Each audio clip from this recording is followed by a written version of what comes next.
निर्मला जी के बुटीक में लोग दूर दूर से आया करते थे। इतनी फिटिंग और इतनी शानदार तरीके से वो उन्हें तैयार करती थी कि लोग हैरान रह जाते थे उनकी ड्रेसेस पहन पहन कर। वह यूं था कि उनका बेटा 10वीं क्लास में था जब उनके पति का देहांत हुआ था। बोर्ड की परीक्षा और ऊपर से हाथ हो गए थे खाली। अब वो क्या करती, एक हुनर ही बाकी था, सिलाई करने का। और धीरे धीरे उस सिलाई में इतना परफेक्शन आता गया कि उन्होंने एक बुटीक खड़ा कर दिया था और बेटा बड़ा होकर उन्हें एक आर्टिफिशियल फूलों की फैक्ट्री जो उनकी पिता की थी उसमें खड़ा कर दिया था। और पिता के कारोबार को बड़े अच्छे तरीके से संभाला था राघव ने।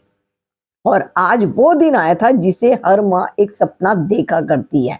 जी, राघव के रिश्ते का एक प्रपोजल उनके पास आया था और जब उन्होंने नाम सुना था तो ऊपर वाले को धन्यवाद दिया था। सिया था लड़की का नाम। मन ही मन सोच लिया था राघव और सिया की जोड़ी तो बहुत ही शानदार होने वाली है और उन्होंने उस प्रपोजल को हाँ कर दिया था। दिन तय हुआ था जन्माष्टमी का कि जन्माष्टमी पे मंदिर जाने के बहाने वहीं पर एक दूसरे को बच्चे देख लेंगे, मंदिर के भी दर्शन हो जाएंगे और आशीर्वाद भी मिल जाएगा। मंदिर की एक जगह पर बैठे थे राघव और सिया। इधर से राघव की माँ और उधर से सिया के माता पिता दोनों एक दिल्ली के अक्षरधाम मंदिर में मिले थे।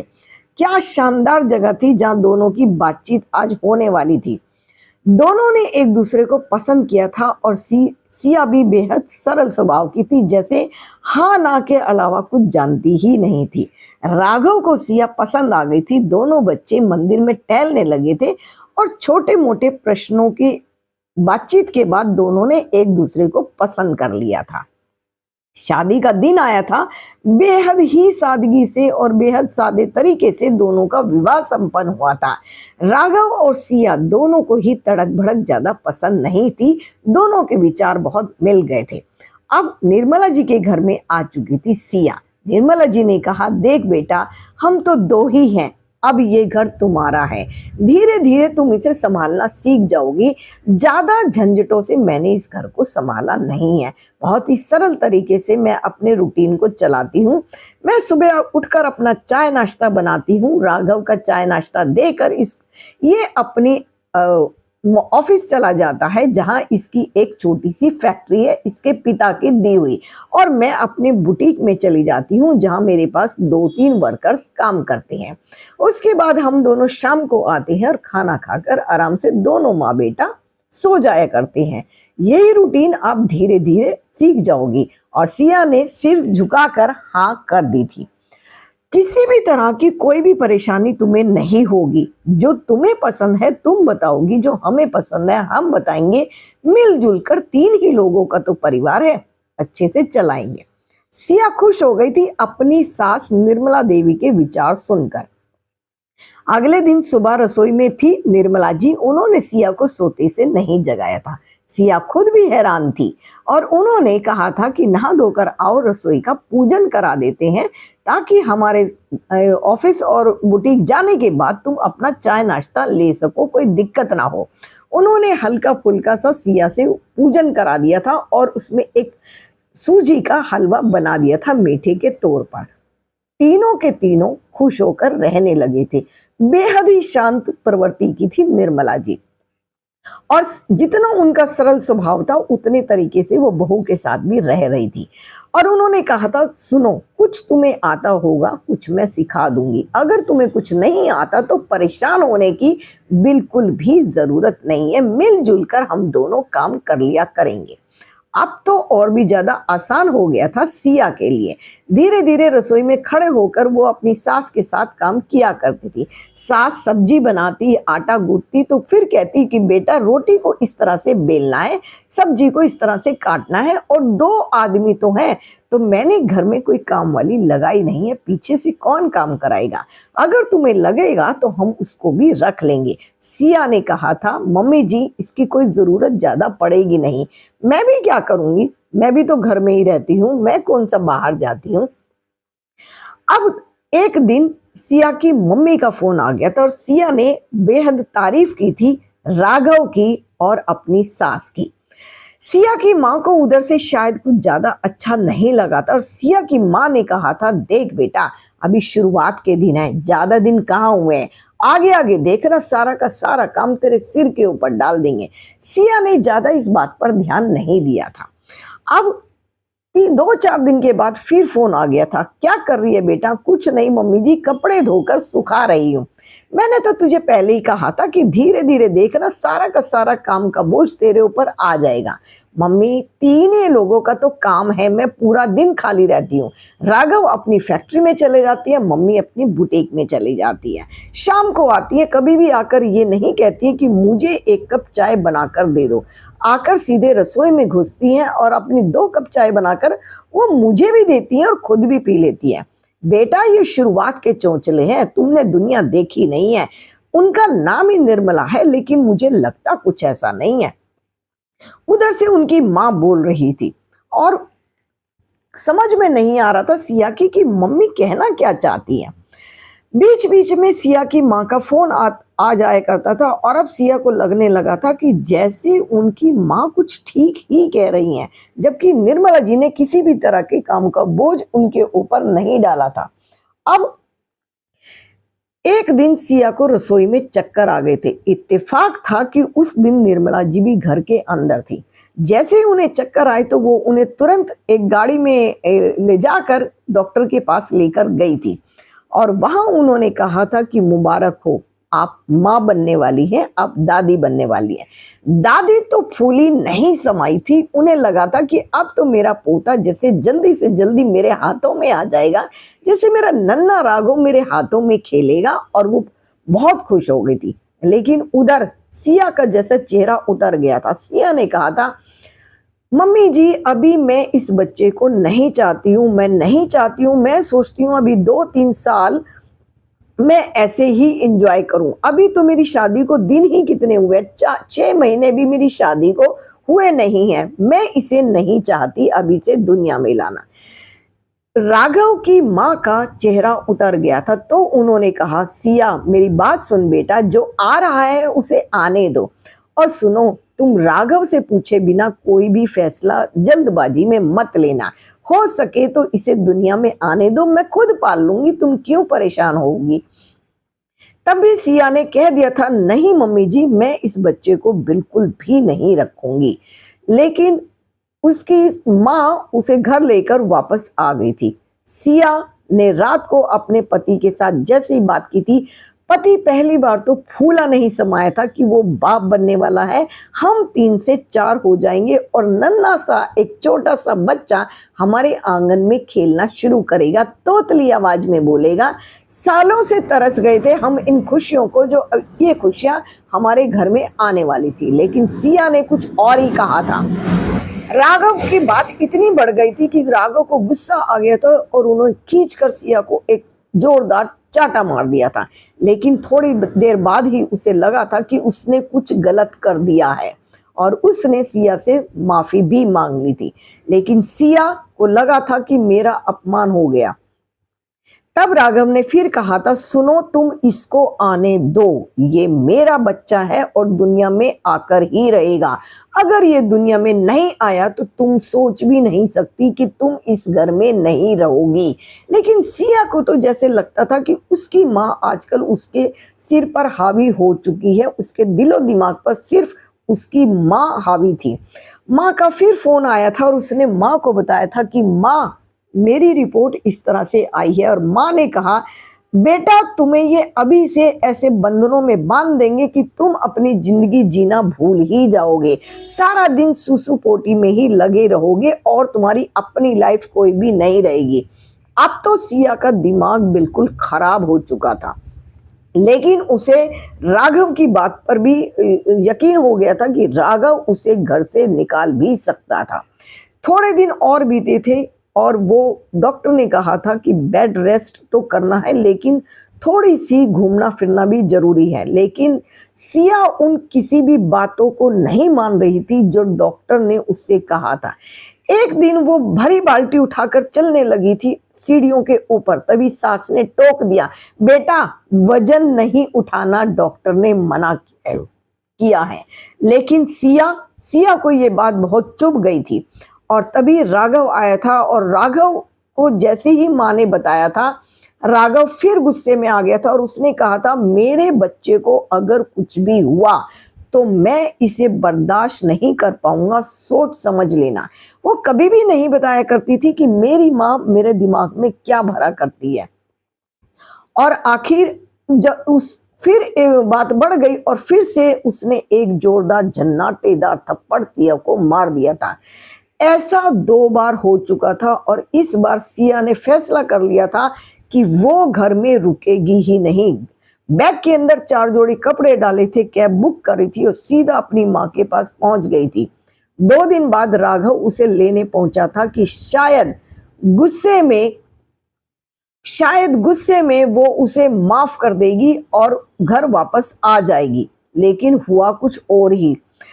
सिया ने इस बात को बहुत ही अजीब तरीके से लिया था और वापस नहीं आई थी। फिर एक दिन हॉस्पिटल जाने का समय आ गया था। राघव सिया के घर पहुंचा और देखा तो उसकी तबीयत बहुत ज्यादा खराब हो चुकी थी और उसकी माँ घर में नहीं थी। माँ तो किटी पार्टियां किया करती थी और दूसरी दुनिया की उड़न तश्तरी थी माँ। अब सिया की हालत देखकर राघव ने तुरंत एक कैब बुक की थी और हॉस्पिटल पहुंच गया था। जाकर पूरी देखभाल की थी और 2-3 दिन हॉस्पिटल में ही रहा था। दवाइयों का ध्यान रखना, डॉक्टर से मिलना और उसके बाद उसके घर में आ गया था छोटा सा नन्हा सा राजकुमार। बहुत ही प्यारा हष्ट पुष्ट सा बेटा हुआ था राघव के घर में। जब उसके पास सिया के पास लिटाया था तो सिया भी देखती रह गई थी, लेकिन वो राघव के साथ बिल्कुल बातचीत नहीं कर रही थी। राघव ने कोई कसर नहीं छोड़ी थी अपने बेटे के देखभाल करने में।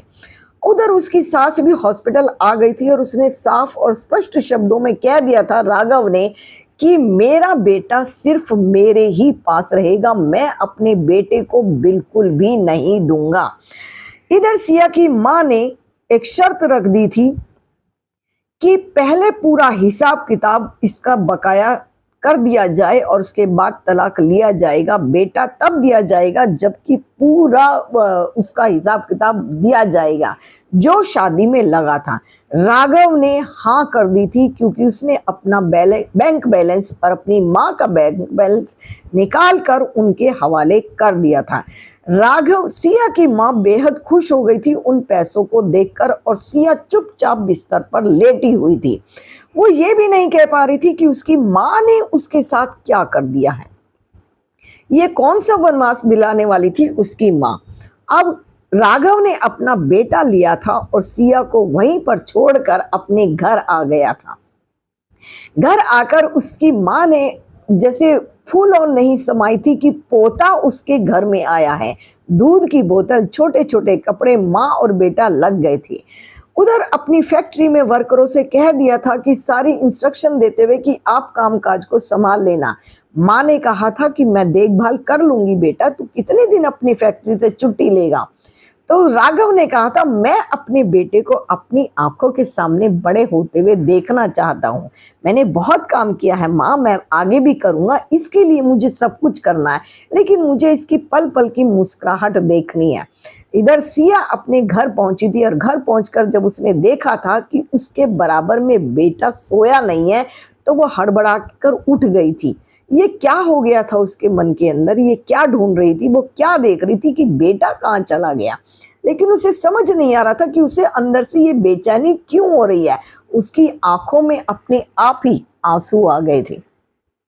इधर जब उसने देखा था कि उसकी अलमारी में कपड़े रखे थे, अपनी अलमारी से कपड़े निकाले और देखकर रो पड़ी थी कि मेरा बच्चा कहाँ गया। इतनी ऐसी क्या बेचैनी थी, क्या अटैचमेंट हो गई थी उसके साथ जो उसके बिना वो रह नहीं पा रही थी। 2 दिन हो गए थे, रात को फिर आंख खुली थी और बेचैनी हो गई थी। इधर से अंदर से उसका मातृत्व भी जाग रहा था, दूध जैसे उसकी स्तनों में उभर कर आ गया था। दूध का भूखा होगा, शायद कहीं उसने सुना होगा उसका बच्चा पता नहीं दूध पी रहा है या नहीं पी रहा है, रो रहा है या खुश है, उसे कुछ समझ में नहीं आ रहा था। उधर राघव रात रात को जाग रहा था और थकावट होने लगी थी। माँ ने कहा था बेटा तुम एक काम करो, तुम 2 घंटे के लिए सो जाओ, मैं इसके पास जागती हूँ। राघव ने कहा था नहीं माँ, आपकी उम्र हो चली है, मैं इसमें जागूंगा, आप सो जाओ। और दोनों माँ बेटा बहुत खुश थे अपने बेटे की हरकतें देख देख कर, पोते की हरकतें देख देख कर।